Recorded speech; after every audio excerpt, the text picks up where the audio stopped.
ئازیزان و خۆشەویستان دەچینە پێم وایە قەزای ڕەواندز لەوێ خاتوونێک بە تەمەنێکی کەمەوە هەموو قورئانی پیرۆزی لەبەر کردووە. ئازاد و مەراوەیی پەیامبەرمان ڤیدیۆکی لەسەر و خاتوونە بۆ ئامادە کردووین با پێکەوە بینەری ئەو ڤیدیۆ.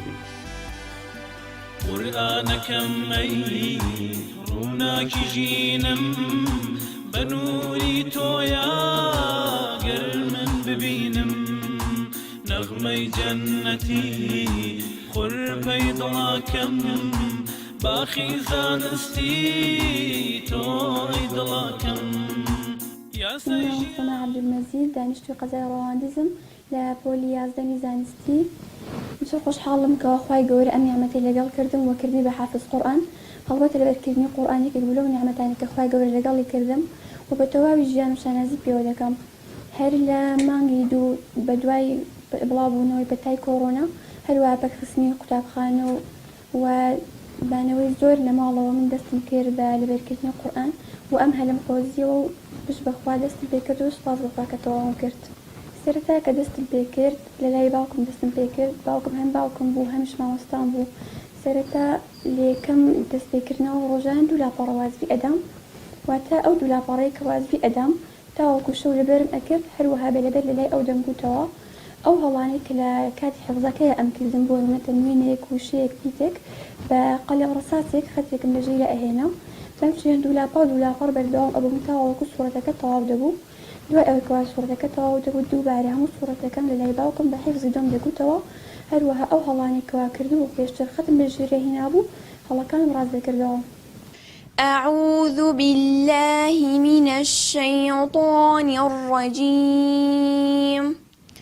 ألم تر أن الله يسجد له من في السماوات ومن في الأرض والشمس والقمر والنجوم والجبال والشجر والدواب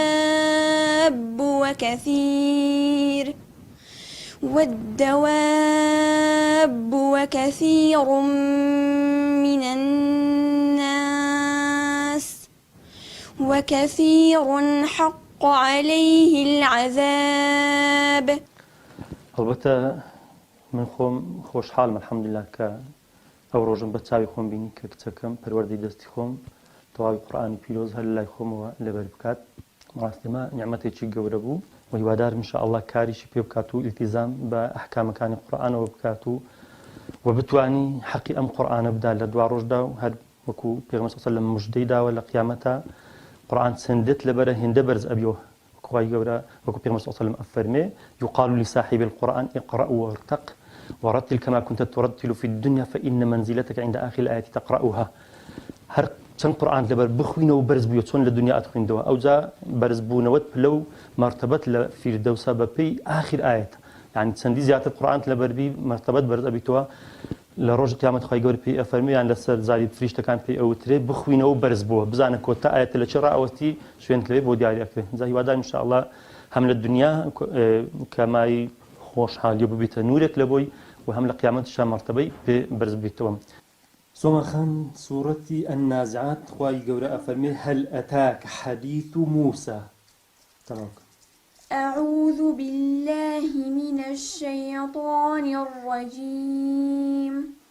هل أتاك حديث موسى إذ ناداه ربه بالواد المقدس طوى اذهب إلى فرعون إنه طغى.